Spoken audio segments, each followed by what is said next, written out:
오늘은 5월 29일 목요일입니다. 기독교 신성한 관계, 기독교 신성한 관계라는 제목입니다. 말씀은 요한복음 5장 39절입니다. 너희가 성경에서 영생을 얻는 줄 생각하고 성경을 연구하거니와 이 성경이 곧 내게 대하여 증언하는 것이니라. 아멘. 너희가 성경에 영생을 얻는 줄 생각하고 성경을 연구하거니와 이 성경이 곧 내게 대하여 증언하는 것이니라. 그리스도인의 삶은 단순히 예배를 드리거나 성경을 소설처럼 배우는 것이 아닙니다. 그리스도인의 삶은 하루 24시간, 주 7일 살아가는 우리에게 주어진 삶입니다. 신성한 생명입니다. 하나님의 생명과 본성이 사람의 영에 부어졌습니다. 네, 그렇죠. 우리가 그냥 교회 가서 예배 드리는 것, 그것이 그리스도인의 삶은 아닌 것이죠. 하나님의 생명으로 거듭나서 그 생명과 본성으로 사는 삶, 바로 그것이 그리스도인의 삶입니다. 많은 사람들이 기독교가 무엇인지, 그리스도인이 진정 누구인지에 대한 하나님의 말씀에 있는 근본적인 진리를 접하지 못한 채 살아갑니다. 그들이 성경을 공부하지 않았기 때문입니다. 그러나 예수님은 우리에게 성경을 연구하라고 명령하셨습니다. 왜 성경을 연구해야 합니까? 그 성경이 곧 예수 그리스도에 대하여 증언하고 있기 때문입니다. 하나님의 말씀이 진리이고 그 진리에 대해서 증언하기 때문이죠. 우리에게 발견할 귀중한 보물이 없었다면 하나님은 우리에게 성경을 공부하고 찾으라고 지시하지 않으셨을 것입니다. 네, 또한 바울은 우리에게 말씀을 읽기만 하지 말고 공부하라고 권면했습니다. 공부하지 않으면 접근할 수 없는 깊은 계시가 있기 때문입니다. 성경을 공부하다 보면 그리스도인으로서 우리가 하나님과 실제적이고 살아있는 관계를 맺고 있음을 발견하게 될 것입니다. 그것은 종교가 아닙니다. 아멘. 네, 종교는 하나님께서 만드신 것이 아닙니다. 사단이 만든 것입니다.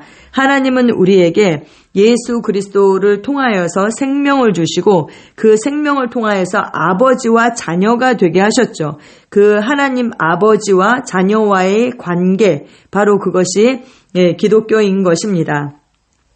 제가 이렇게 아는 사모님께서 이렇게 말씀을 하셨어요.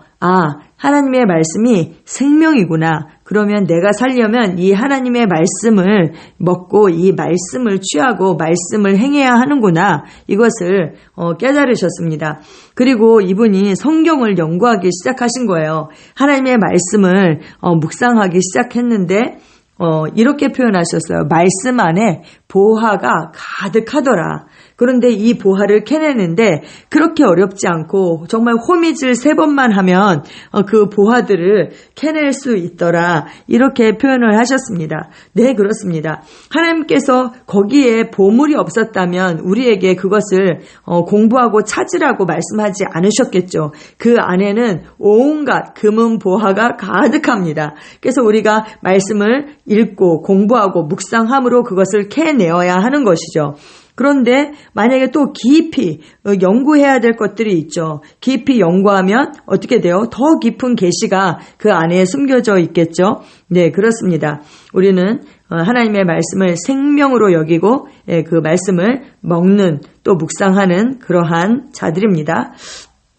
제가 우연히 그 신명기 말씀을 보는데 그 모세가 하나님의 말씀이 그리고 또 그 말씀을 행하는 것이 너희에게 생명이다. 이렇게 표현한 말씀이 있더라고요. 네, 이스라엘 백성들은 그냥 하나님의 말씀을 지키고 순종해야 되는 그런 율법으로 봤다면 모세는 하나님의 말씀을 생명으로 그렇게 여겼습니다. 네, 하나님의 말씀은 우리에게 정말 생명입니다. 아멘. 기도, 헌금, 성경 공부, 교제, 모임 등 모든 외적인 행동이 기독교를 정의하지 않습니다. 참된 기독교는 하나님과의 실제적 관계입니다. 생명으로 맺어진 실제적 관계입니다. 그분으로부터 태어나 그분의 신성한 본성을 받는 것입니다. 이는 특정 시점에 발생하는 확실한 경험입니다. 사람은 거듭남이 언제 일어났는지 불확실할 수 없습니다. 이는 살아계신 하나님과의 의식적이고 변혁적인 만남이기 때문입니다. 이 만남이 없다면 모든 외적인 행동은 공허합니다. 그러나 당신이 주님과 이 중요한 관계 안에 있을 때 모든 경배와 헌신은 엄청난 능력을 발휘하고 영원한 의미를 갖습니다. 아멘. 네, 하나님께서 내 안에 오신 것이죠. 이 정말 엄청난 일이 있는데 우리가 이것을 모를 수가 없는 것입니다. 예, 하나님이 우리 안에 오셨고 내 안에 계신 그분과 정말 신성한 관계를 맺는 것, 예, 그 관계 안에서 사는 것, 그것이 바로 기독교입니다. 네, 그 성령님이 우리 안에 오셨잖아요. 근데 그분은 진리의 영이세요. 우리를 모든 진리 가운데로 인도하시죠. 근데 여기서 진리라는 것은 뭐 불변한다라는 그런 뜻도 있지만 실제라는 것이죠. 실제. 그래서 그 성령님께서 우리 안에서 우리 안에 우리가 말씀을 취할 때 그 말씀이 모든 실제가 되게 하시는 분, 그리고 우리가 예배를 드릴 때도 하나님께서 아버지께 영과 진리로 예배를 드리라 이렇게 말씀하셨잖아요. 거듭난 영으로 실제를 가지고 예배하는 것이죠. 그래서 정말 이 실제 가운데 사는 것, 하나님의 생명으로 사는 것, 그것이 바로 기독교인 것입니다. 우리는 이 생명으로 살고 있고 날마다 실제 안에서 살고 그 실제 안에서 걷고 있습니다. 아멘. 참고 성경에 고린도후서 5장 17절 말씀이 있어요. 그런즉 누구든지 그리스도 안에 있으면 새로운 피조물이라. 이전 것은 지나갔으니 보라 새 것이 되었도다. 아멘. 우리는 그리스도 안에 있는 새로운 피조물입니다. 이전 것은 싹 다 지나갔고 모든 것이 새 것이 되었습니다. 우리는 그것을 집중합니다. 아멘. 골로새서 1장 26절에서 27절입니다. 이 비밀은 만세와 만대로부터 감추어졌던 것인데 이제는 그의 성도들에게 나타났고 하나님이 그들로 하여금 이 비밀의 영광이 이방인 가운데 얼마나 풍성한지를 알게 하려 하심이라. 이 비밀은 너희 안에 계신 그리스도시니 곧 영광의 소망이니라. 아멘. 비밀, 정말 만세와 만대로부터 감추어졌던 그 비밀이 우리에게 나타났습니다. 그 비밀이 무엇입니까? 바로 우리 안에 계신 그리스도다. 이렇게 말씀하고 있습니다. 그리스도께서 우리 안에 오셨고 우리가 그리스도 안에 있고 그래서 그리스도와 하나가 되어서 살아가는 것, 그것이 바로 우리의 삶입니다. 아멘. 요한일서 5장 11절에서 12절입니다. 또 증거는 이것이니 하나님이 우리에게 영생을 주신 것과 이 생명이 그의 아들 안에 있는 그것이니라. 아들이 있는 자에게는 생명이 있고 하나님의 아들이 없는 자에게는 생명이 없느니라. 아멘. 우리는 아들을 믿고 그분을 영접한 자들입니다. 그래서 우리는 거듭나게 되었죠. 아들이 있는 자에게는 생명이 있다. 이렇게 말씀하고 있습니다. 예, 우리는 아들을 가진 자죠. 그렇다면 하나님의 생명이 있습니다. 이 생명으로 우리는 살고 이 생명, 풍성한 생명을 얻고 풍성한 생명을 얻고 정말 예수님 클래스에서 예수님처럼 사는 그 장성한 분량까지 날마다 이 생명으로 성장하고 있습니다. 아멘.